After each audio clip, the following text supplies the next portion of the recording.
গয়না কমলামা আয়ুষ্মানের বেশি জানো কি? এবং সেই সাথে রাইসন পরিবারের সকলে আসল আয়ুষ্মান এবং ছদ্মবেশী নকল আয়ুষ্মানকে এক একজন এক এক রকম পড়াশোনা করে, কিন্তু ছদ্মবেশী নকল আয়ুষ্মান এবং আসল আয়ুষ্মান দুজনেই তো সবগুলো প্রশ্নের সঠিক উত্তর দেয়, যার কারণে রাইসন পরিবারের কেউই বুঝতে পারে না কে আসল আয়ুষ্মান আর কে ছদ্মবেশী নকল আয়ুষ্মান। ঠিক তখনই কমলামা বলে, আমি জানি আমার ছেলে আয়ুষ্মান অনেক শক্তিশালী, এবার তো প্রমাণ হয়ে যাবে কে আসল আয়ুষ্মান আর কে নকল আয়ুষ্মান। এরপরে তো কমলামা আসল আয়ুষ্মান এবং ছদ্মবেশী নকল আয়ুষ্মান দুজনকেই বলে, তোমরা দুইজনে আমার দুই হাত ধরে টানাটানি করবে, সর্বপ্রথম যে আমার হাত ছেড়ে দিবে সেই হলো নকল আয়ুষ্মান, কারণ আমার ছেলে আয়ুষ্মান তো অনেক শক্তিশালী, সে কখনোই আমার হাত ছাড়বে না। ঠিক তখনই ঘনা ভাবে আমি বুঝেছি কমলামা কি করতে চাচ্ছে। এরপরে তো আসল আয়ুষ্মান এবং ছদ্মবেশী নকল আয়ুষ্মান দুজনেই কমলামায়ের হাত ধরে টানাটানি করছিল, কিন্তু একটা পর্যায়ে গিয়ে তো কমলামা একটু আঘাত পেলে ঠিক তখনই ছদ্মবেশী নকল আয়ুষ্মান এবং আসল আয়ুষ্মান দুজনেই কমলামায়ের হাত ছেড়ে দেয়, যার কারণে রাইসন পরিবারের সকলেই একদম আশ্চর্য হয়ে যায়। ঠিক তখনই গয়না বলে, পিসিমা আমি তো ছদ্মবেশী নকল আয়ুষ্মানের ঘাড়ে চোট পাওয়ার দাগ দেখতে পেয়েছিলাম। তখনই আয়ুষ্মানের পিসিমা বলে, ঈশান দেখো তো এই দুই আয়ুষ্মানের মধ্যে কার ঘাড়ের পিছনে চোট পাওয়ার দাগ রয়েছে। ঠিক তখনই ঈশান আসল আয়ুষ্মানের কাছে যে দেখতে পায় আয়ুষ্মানের ঘাড়ে কোনো চোট পাওয়ার দাগ নেই। এরপর তো ঈশান ছদ্মবেশী নকল আয়ুষ্মানের ঘাড়ের পিছনে যে দেখতে পায় ছদ্মবেশী নকল আয়ুষ্মানের ঘাড়ে তো চোট পাওয়ার দাগ রয়েছে। ঠিক তখনই ঈশান ছদ্মবেশী নকল আয়ুষ্মানকে ধরে ফেলে এবং রাইসন পরিবারের সকলেই তো একদম রেগে যে ছদ্মবেশী নকল আয়ুষ্মানকে মারতেই যাবে। ঠিক তখনই ছদ্মবেশী নকল আয়ুষ্মান চালাকি করে রাইসন পরিবার থেকে পালিয়ে যায়। আর দিকে তো আসল আয়ুষ্মানকে ফিরে পেয়ে রাইসন পরিবারের সকলেই খুশি হয়ে গেল। তো হ্যালো বিয়াস, কেমন আছেন সবাই? আশা করি সকলেই ভালো আছেন। তো বিয়াস নিয়ে এলাম গহনা গ্রামে কাহিনী ধারাবাহিক নাটকের 197তম পর্বে সুন্দর একটি স্পেশাল। তাই ভিডিওটির মূল টপিকে ফিরে যাওয়ার আগে আপনারা যারা এখন আমাদের ইউটিউব চ্যানেলটি সাবস্ক্রাইব করে নেন, অবশ্যই গাইস আমাকে নিজের ভাই মনে করে চ্যানেলটি সাবস্ক্রাইব করে দিবেন। তো বিয়াস গহনা গ্রামে কাহিনী ধারাবাহিক নাটকের 197তম পর্বে শুরুর দিকে আপনারা দেখতে পারবেন আয়ুষ্মানের বেশি আয়ুষ্মানকে বলে, ছোটবেলায় তোমার নাম কি ছিল?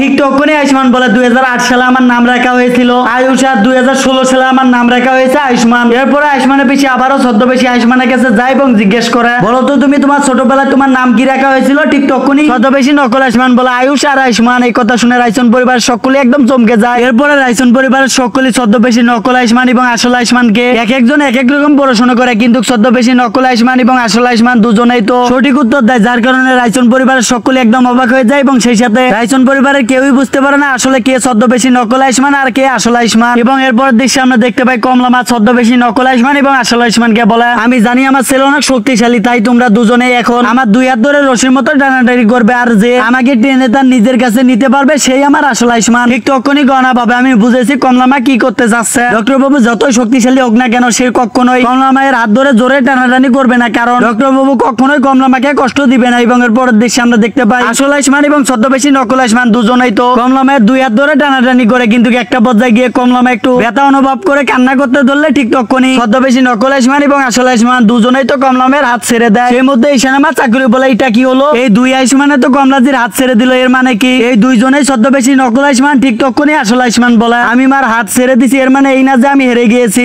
আমি তো মার হাত ছেড়ে দিয়েছি কারণ মা অনেক কষ্ট পাচ্ছিল। ঠিক তখনই ছদ্মবেশী নকল আয়ুষ্মান বলে, তুই মিথ্যা বলা বদ্ধ কর, তুই তো আমার দেখে দেখে মার হাত ছেড়ে দিয়েছিস, কেননা আমি তো এর জন্য মার হাত ছেড়ে দিয়েছি যাতে মা কোনো কষ্ট না পায়। ঠিক তখনই আয়ুষ্মানের মা কমলাজি বলে, বেশ অনেক হয়েছে, এখন তোমরা তোমাদের পাও দেখাও, কেননা আমার আয়ুষ্মানের পায়ে তো জন্মের দাগ ছিল, যার পায়ে জন্মের দাগ থাকবে সেই আমার আসল আয়ুষ্মান। ঠিক তখনই ছদ্মবেশী নকল আয়ুষ্মান কমলা আমাকে বলে, মা আপনি একদম ঠিক বলেছেন, এক্ষুনি সকলেই বুঝতে পারবে কে আসল আয়ুষ্মান আর কে নকল আয়ুষ্মান। এরপর তো ছদ্মবেশী নকল আয়ুষ্মান তার পায়ের থেকে প্যান্টটা একটু উপরে উঠালে রাইসন পরিবার সকলেই দেখতে পায় ছদ্মবেশী নকল আয়ুষ্মানের পায়ে তো জন্মের দাগ রয়েছে। ঠিক তখনই রাইসন পরিবার সকলেই ভেবে নেয় এটাই আসল আয়ুষ্মান। সেই মুহূর্তে আসল আয়ুষ্মান তার পায়ের থেকে প্যান্টটা একটু উপরে উঠায় এবং বলে, এই দেখুন আমার পায়েও এই জন্মের দাগটা রয়েছে। ঠিক তখনই রাইসন পরিবার সকলেই অবাক হয়ে যায় এবং কেউই বুঝতে পারে না কে আসল আয়ুষ্মান এবং কে নকল আয়ুষ্মান। ঠিক তখনই গনা বলে, পিসিমা ছদ্মবেশী নকল আয়ুষ্মান যখন বিছানায় শুয়ে রয়েছিল সেই মুহূর্তে আমি দেখতে পেরেছি ছদ্মবেশী নকল আয়ুষ্মানের ঘাড়ে তো একটা চোট পাওয়ার দাগ রয়েছে। ঠিক তখনই আয়ুষ্মানের পিসি ঈশানকে বলে, ঈশান দেখো তো এই দুই আয়ুষ্মানের মধ্যে কার ঘাড়ের মধ্যে চোট পাওয়ার দাগ রয়েছে। ঠিক তখনই ঈশান আসল আয়ুষ্মানের ঘাড়ে যেয়ে দেখতে পায় কোনো চোট পাওয়ার দাগ নেই। এরপরে তো ঈশান ছদ্মবেশী নকল আয়ুষ্মানের কাছে যে তার ঘাড়ে দেখতে পায় তার ঘাড়ে তো চোট পাওয়ার দাগ রয়েছে। সেই মুহূর্তে ছদ্মবেশী নকল আয়ুষ্মান বলে, গনা এটা সত্যি নয়, আমি তোমাকে বলেছি না এই ছদ্মবেশী তার লোকদেরকে দিয়ে যে আমাকে সিগারেট রুমে আটকিয়ে রেখেছিল, সেই সময় ওর লোকদের সাথে আমি মারপিট করতে ঘাড়ে চোট পেয়েছি। ঠিক তখনই আয়ুষ্মান বলে, ব্যাস অনেক হয়েছে, এখন তো তুই বদ্ধ কর তোর মিথ্যা বলা, গয়না তো তোর সত্যটা সবার সামনে নিয়ে এসেছে, এখন তো তোর খেল খতম হয়ে গিয়েছে। ঠিক তখনই ঈশান ছদ্মবেশী নকল আয়ুষ্মানকে চেপে ধরে, আর এদিকে তো রাইসন পরিবারের সকলেই একদম রেগে গিয়ে ছদ্মবেশী নকল আয়ুষ্মানকে মারতেই যাবে। ঠিক সেই মুহূর্তে ছদ্মবেশী নকল আয়ুষ্মান চালাকি করে ওখান থেকে পালিয়ে যায়। আর এদিকে তো আমাদের আসল আয়ুষ্মান ছদ্মবেশী নকল আয়ুষ্মানের পিছু করতে ধরলে ঠিক তখনই আয়ুষ্মানের পিসি আয়ুষ্মানকে আটকায় এবং বলে, বাবা আয়ুষ্মান ওই ছদ্মবেশীকে তো পুলিশে ধরে ফেলবে, আর আমরা তো অনেক খুশি যে তোমার কিচ্ছু হয়নি, তুমি একদম ঠিক রয়েছো। রাইসন পরিবারের সকলেই তো আসল আয়ুষ্মানকে চিনতে পেরে একদম খুশি হয়ে গেল। ছবি আছে এই ছিল